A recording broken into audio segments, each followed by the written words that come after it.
Halo semuanya, kali ini kita akan belajar bersama bab 2 dari materi Sistem Informasi Manajemen. Pada bab 2 ini, kita akan membahas terkait dengan Information System, IT Infrastructure, and Cloud.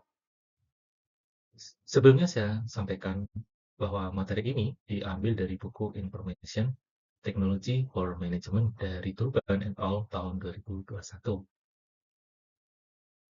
Pada bab 2 ini, kurang lebih ada 4 poin topik yang akan kita pelajari bersama. Yang pertama adalah tentang konsep sistem informasi dan klasifikasinya. Selanjutnya ada IT infrastructure atau IT infrastruktur dan juga IT arsitektur. Selanjutnya kita juga akan belajar atau memahami terkait dengan data center dan cloud computing. Selanjutnya, yang terakhir kita juga akan membahas tentang virtualisasi. Pada bagian awal dari materi ini, kita perlu mengenal komponen sistem informasi. Terdapat 6 komponen sistem informasi, yaitu perangkat keras, perangkat lunak, jaringan, orang, prosedur, dan data. Dari ketiga komponen tersebut, komponen data merupakan komponen yang paling penting, karena tanpa data, suatu sistem informasi tidak mempunyai isi dan tujuan. Komponen sistem informasi tersebut merupakan dasar dari pengembangan sistem seperti yang ditunjukkan pada gambar segitiga di samping berikut ini. Pada sistem informasi, data dapat dibedakan dengan informasi, karena data adalah fakta dan angka mentah, sedangkan informasi adalah data olahan yang disajikan dengan cara yang lebih bermakna untuk menjawab pertanyaan siapa, apa, kapan, dan di mana. Demikian pula pengetahuan dapat dibedakan dari informasi, sehingga pengetahuan mempunyai nilai tambah. Dengan menambahkan pengalaman pengguna, pengetahuan dapat menjawab pertanyaan bagaimana sesuatu dapat terjadi. Kebijaksanaan lebih abstrak dibandingkan data, informasi, dan pengetahuan.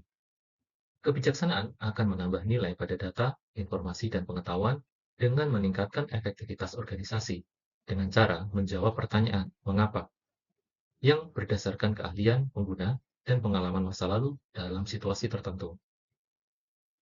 Hasil dari sistem tersebut dihasilkan dari tingkatan sistem yang ada. Berikut ini adalah tahapannya. Yang pertama adalah sistem proses transaksi atau TPS atau Transaction Processing System. TPS digunakan pada tingkat operasional, di mana data mentah dimasukkan ke dalam sistem untuk membuat konten yang akan digunakan oleh sistem informasi pada tingkat yang lebih tinggi lainnya. Pada tingkat manajer menengah, sistem yang paling umum digunakan adalah Information Management atau manajemen sistem informasi, yang memproses dan memanipulasi informasi yang dikirimkan dari TPS tingkat bawah untuk menghasilkan laporan berkala yang terjadwal. Sistem pendukung keputusan atau Decision Support System atau DSS biasanya dioperasikan untuk mendukung manajer pada tingkat senior dan melakukan analisis how-if, di mana sistem ini dilakukan dengan menggunakan perangkat lunak spreadsheet dalam DSS tersebut, yang umum digunakan untuk membantu mereka dalam membuat keputusan.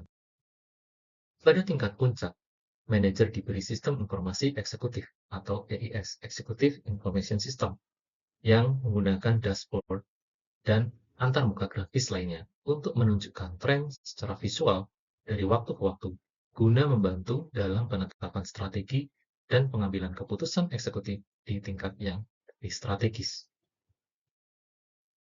Dari tingkatan sistem informasi yang sudah kita bahas sebelumnya, pengembangan sistem dapat didasarkan pada 3 hal berikut ini, yaitu Enterprise Architecture atau EA, selanjutnya ada IT Infrastructure, dan ada IT Architecture.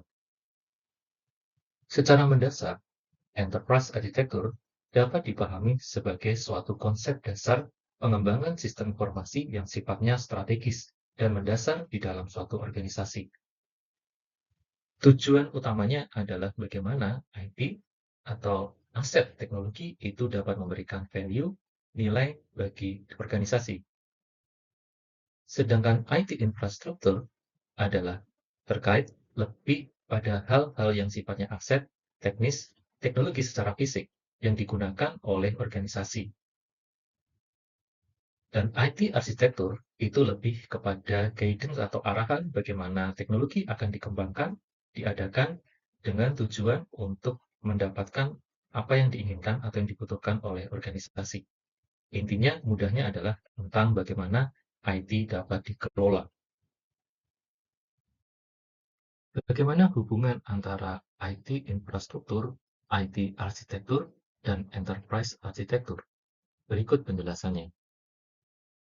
IT infrastruktur atau infrastruktur teknologi informasi mengambil pandangan holistik terhadap aset teknologi informasi di suatu organisasi dengan menyediakan inventaris seluruh perangkat TI fisik yang dimiliki atau disewa oleh organisasi, tidak termasuk orang atau prosedurnya. Di sisi lain, arsitektur IT menciptakan kebijakan untuk memandu proses perencanaan, perolehan, pembangunan, modifikasi, antarmuka, dan penerapan sumber daya IT dalam suatu departemen atau organisasi. Nah, yang paling kompleks adalah arsitektur perusahaan atau bisa kita sebut dengan enterprise arsitektur atau bisa kita singkat dengan EA. EA inilah yang mengintegrasikan infrastruktur IT dengan berbagai arsitektur IT dari berbagai unit bisnis untuk menciptakan strategi organisasi guna memaksimalkan nilai IT. EA menambah nilai dengan membantu mengatasi dua tantangan penting, yaitu kemana arah organisasi dan bagaimana organisasi mencapainya. Penerapan AI dengan tepat berdampak pada organisasi dapat memangkas biaya IT, meningkatkan produktivitas, menentukan daya saing organisasi, membantu IT menyelaraskan kemampuannya dengan strategi bisnis, dan mengurangi resiko membeli atau membangun sistem dan aplikasi perusahaan yang tidak kompatibel atau terlalu mahal. Dan terlebih lagi juga untuk memelihara dan mengintegrasikannya.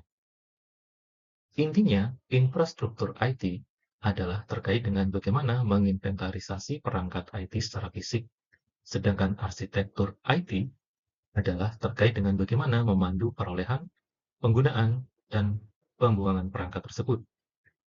Sedangkan EA atau Enterprise Architecture yaitu mengintegrasikan keduanya untuk menciptakan strategi IT. Dengan demikian, EA dapat menghasilkan value bagi organisasi.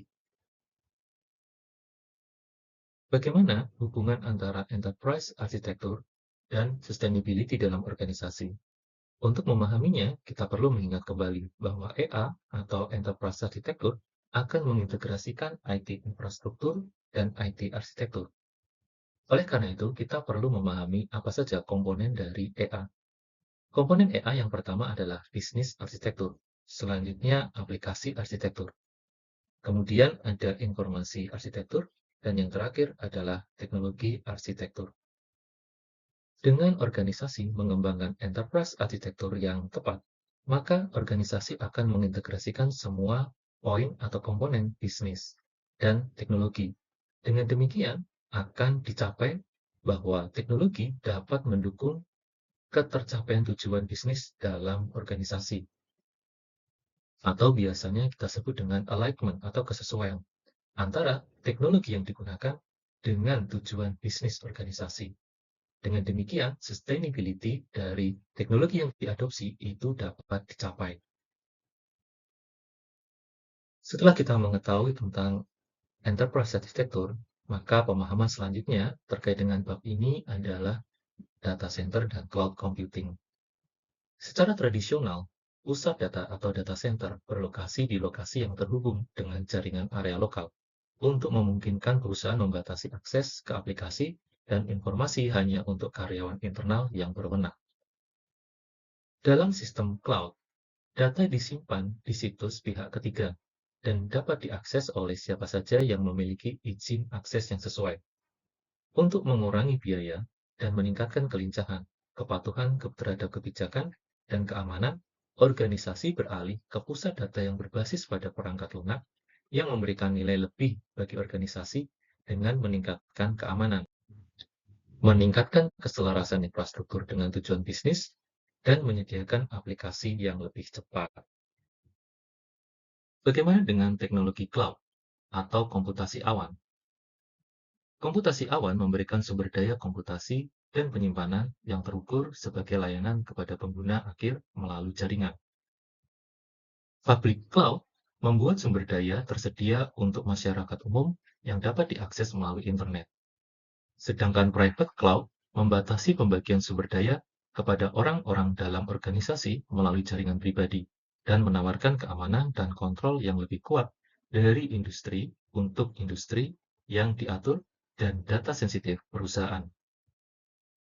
Komputasi awan atau cloud menambah nilai dalam suatu organisasi melalui penyediaan aplikasi dan data yang dinamis dan membantu perusahaan menjadi lebih tangkas dan responsif, sekaligus mengurangi biaya dan kompleksitas IT secara signifikan melalui peningkatan dan optimalisasi beban kerja dan penyampaian layanan. Layanan cloud atau cloud service adalah layanan yang tersedia bagi pengguna berdasarkan permintaan melalui internet dari server penyedia komputasi awan atau cloud. Dalam model apapun, sebagai layanan atau XaaS, pengiriman layanan cloud berdasarkan permintaan menyediakan akses ke berbagai jenis sumber daya komputasi, termasuk dalamnya adalah infrastruktur as a service atau IaaS, perangkat lunak atau software as a service SaaS, dan selanjutnya ada data as a service atau DaaS, selanjutnya ada solusi teknologi atau TSaaS, dan ada platform as a service atau PaaS. Software as a service adalah metode penyediaan perangkat lunak yang berkembang pesat dan berguna dalam aplikasi di mana terdapat banyak interaksi antara organisasi dan entitas eksternal yang tidak bersaing atau untuk aplikasi yang digunakan secara berkala atau untuk proyek tertentu. Sekali lagi, dari penjelasan ini dapat disimpulkan teknologi cloud itu meliputi 3 hal, yaitu cloud computing, cloud infrastructure, dan cloud service. Sedangkan cloud computing dapat dibagi lagi menjadi beberapa service yang diberikan. Selanjutnya, kita perlu memahami virtualisasi dan virtual mesin. Ada banyak jenis virtualisasi termasuk penyimpanan, server, desktop, aplikasi, jaringan, dan perangkat keras. Mesin virtual atau virtual mesin adalah emulasi sistem komputer berdasarkan arsitektur komputer dan menyediakan fungsionalitas komputer fisik. Virtualisasi mesin persis seperti komputer fisik yang berisi CPU virtual, RAM, hard drive, dan kartu antarmuka jaringan atau NIC. Penerapan virtual dan virtual mesin dapat meningkatkan fleksibilitas aset teknologi informasi dalam organisasi dan memungkinkan perusahaan untuk mengkonsolidasikan infrastruktur teknologi informasi, mengurangi biaya pemeliharaan dan administrasi, dan lebih mempersiapkan inisiatif IT yang lebih strategis. Skalabilitas dan penyeimbang beban yang ditawarkan juga memungkinkan organisasi untuk menangani permintaan yang berfluktuasi sifatnya, mengurangi konsumsi energi yang berlebihan, dan meningkatkan fleksibilitas aset dari teknologi yang digunakan. Demikian akhir dari bab 2 ini. Dengan demikian, kita telah belajar bagaimana dan apa saja sistem informasi dan jenis-jenisnya, lalu infrastruktur yang dibutuhkan untuk membangun sistem informasi tersebut. Sekian dan sampai jumpa pada materi selanjutnya.